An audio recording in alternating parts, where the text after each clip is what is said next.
वक्त बुरा हो तो मेहनत करना और वक्त अच्छा हो तो सबकी मदद करना।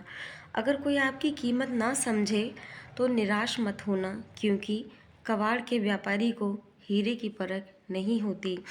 Hello, good morning everyone. आज आप कैसे हो? अच्छे हो, स्वस्थ होगे, मज़े में होगे, मस्त होगे और विघ्नहर्ता सबकी दिक्कत परेशानियों को दूर करें, सब पर अपनी ब्लेसिंग्स रखें। आज मैंने अपने ब्लॉग की शुरुआत एक शायरी के साथ की है और एंड भी इसको एक शायरी के साथ ही करूँगी। मोटिवेशनल लाइन है और बहुत मतलब इनको सुन के एक तसल्ली सी भी मिलती है। कई दफ़ा हम सबके लिए कुछ न कुछ करते हैं, पर हमें मतलब कोई समझ नहीं सकता, तो हम हर किसी को समझ में आए ये ज़रूरी तो नहीं। मैं तो हमेशा यही सोचकर मतलब खुश होती हूँ कि चलो, हम अच्छी चीज़ें बहुत कम लोगों को समझ में आती हैं। अगर हम नहीं समझ में आते हैं तो ये उनकी दिक्कत है, हमारी नहीं है। तो मैंने बथुए का साग आपके सामने काट करके तैयार करके रखा था। फिर मैंने उसमें कुछ आलू भी छील करके डाल दिए थे, क्योंकि बच्चों को साग वगैरह पसंद नहीं होता है। तो मैंने जब साग बॉयल होने के लिए रखा था तो ऊपर से उसी में आलू डाल दिए थे। मैंने कहा दोनों एक ही साथ बॉयल हो जाएंगे, जिससे गैस भी कम खर्च होगी और काम भी डबल नहीं होगा। तो इसे मैंने पहले छील लिए थे, फिर ऊपर ही रख दिए थे ताकि आसानी से निकल जाए। तो एक साथ दो सब्जियां बनकर के रेडी हो गई।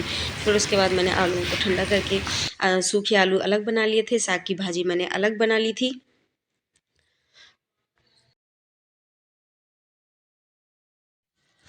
तो बच्चों ने साग खाने से मना कर दिया था, तो मैंने कहा ठीक है। फिर मैंने उसी साग की भाजी को आटे में डाल करके उसकी कचौड़ियाँ बना दी थी। ये मैंने आटे का डो लगा करके तैयार कर लिया था।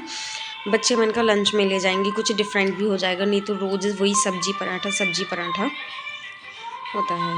तो मैंने इसका डो तैयार कर लिया था। अब मैं बच्चों को कचौड़ियाँ बना करके दूंगी, उनका टिफ़िन पैक कर दूंगी।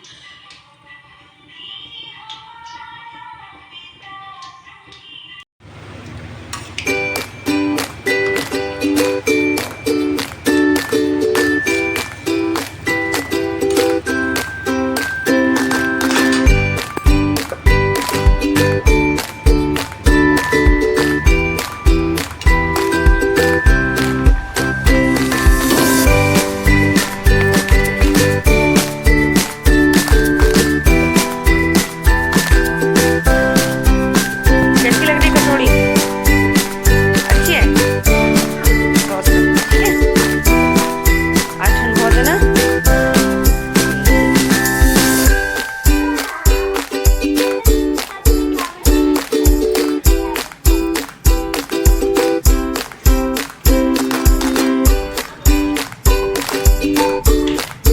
जी बाय।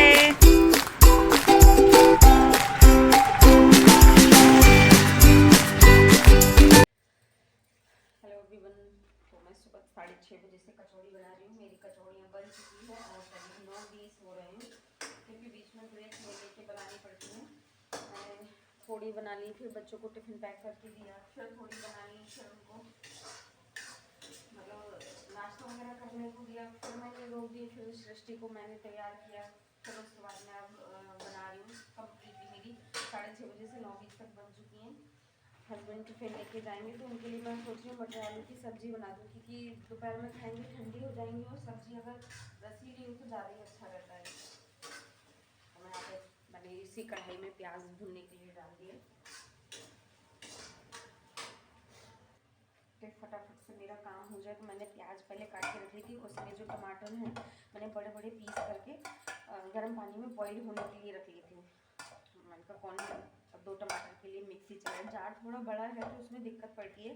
तो मैंने बड़े बड़े पीस करके इसको बॉईल होने के लिए रख दिया था। अभी इससे मैशर से मैं मैश कर दूँगी ताकि मेरा काम फटाफट से हो जाए बस।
बोले कि चलो अंदर लेकर चलते हैं, तुमको घुमा करके लाते हैं। तो यहाँ पे सृष्टि जो ट्रेन चलती है उसमें घूम रही हैं, और अदिति और प्रिंस उधर जो पता नहीं प्लेटफॉर्म के ऊपर ट्रेन चलती है ऐसे लहरा लहरा के, उसे क्या बोलते हैं पता नहीं, वो उस पर राइड कर रहे हैं। वहाँ पे जैसे हस्तकला निर्मित मेला लिखा हुआ था, वहाँ पे हाथ की बनी हुई तो कोई चीज़ नहीं थी, मुझे लग रहा शायद हैंडमेड कुछ होगा, पर वहाँ पर ऐसा कुछ था नहीं। और उस समय शुरुआत हुई थी, ऐसा लग रहा था बस हम थे और 2-4 जन और घूम रहे थे। उसके बाद जब हम लौट कर के आ रहे थे तब भीड़ होना शुरू हुई थी। हम लोग जल्दी पहुँच गए थे, मैक्सिमम लोग 7, साढ़े 7 या पौने 8 बजे के बाद ही निकलते हैं शाम का खाना खा पी करके हल्का फुल्का, या जिनको नहीं मतलब वहीं बाहर जा कर के खाना होता है तो वो नहीं भी खा कर आते हैं। लेकिन हम शादी में से लौट रहे थे तो हमने सब खा पी रखा था। और बच्चों ने यहाँ पर थोड़ी सी मौज मस्ती की, झूले वगैरह झूले, और मैं और दीदी थोड़ा सा सामान देख रहे थे वहाँ पे, कुछ किचन मतलब हर तरीके का, किचन का, घर का, बच्चों के खिलौने वगैरह लगे हुए थे। तो मैंने कहा थोड़ा कुछ समझ में आ जाए तो ले लेती हूँ, बट कुछ समझ में नहीं आया। बस बच्चों ने मौज मस्ती की, थोड़ा हम भी घूमे, हमें कुछ समझ में नहीं आया तो हमने लिया नहीं। सृष्टि ने क्या लिया था, एक तलवार ली थी बस।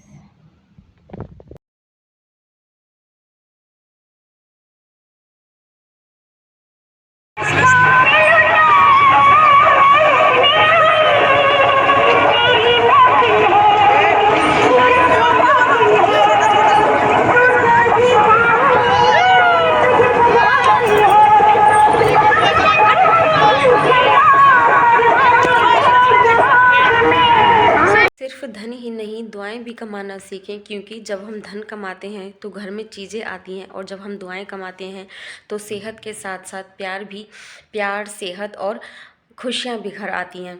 तो आई होप कि आपको ये शायरी अच्छी लगी होगी, और हमें हेल्प करनी भी चाहिए जितनी हम बशर्ते कर सकते हैं, जितना हमारे बस में होता है करनी भी चाहिए। क्योंकि जब हम भगवान से मतलब ये मांग करते हैं, उनसे आशा रखते हैं कि भगवान हमारी हेल्प करें, तो जो हमसे निचले स्तर के हैं, जिनकी हम मदद कर सकते हैं, तो वो भी हमसे ये उम्मीद रखते होंगे। तो जब हम चाहते हैं कि हमारी उम्मीदें पूरी हों, तो हम अगर किसी की उम्मीद पूरी करने लायक हैं तो हमें ज़रूर से करनी चाहिए। आई होप को आपको ब्लॉग अच्छा लगा हो, अगर अच्छा लगा हो तो लाइक, शेयर एंड सब्सक्राइब ज़रूर करें। और कई दफ़ा बहुत सारी गलतियां भी होती हैं, बोलने में दिक्कत हो जाती है, कुछ होता है तो आप मेरे को कमेंट करके बताइए, क्योंकि ये मेरी शुरुआत है और मैं सुधार करने की कोशिश ज़रूर करूँगी। Bye bye. और इस ठंड में अपना ध्यान रखिए। ठंड तो खास नहीं पड़ रही है, लेकिन फिर भी अपना और बच्चों का ध्यान रखें। वक्त वक्त पर काढ़ा बनाते रहें, पिलाते रहें बच्चों को, खुद भी गर्मा गर्म अदरक की चाय लेते रहें, और स्वस्थ रहें, मज़े में रहें, मस्त रहें। Bye bye.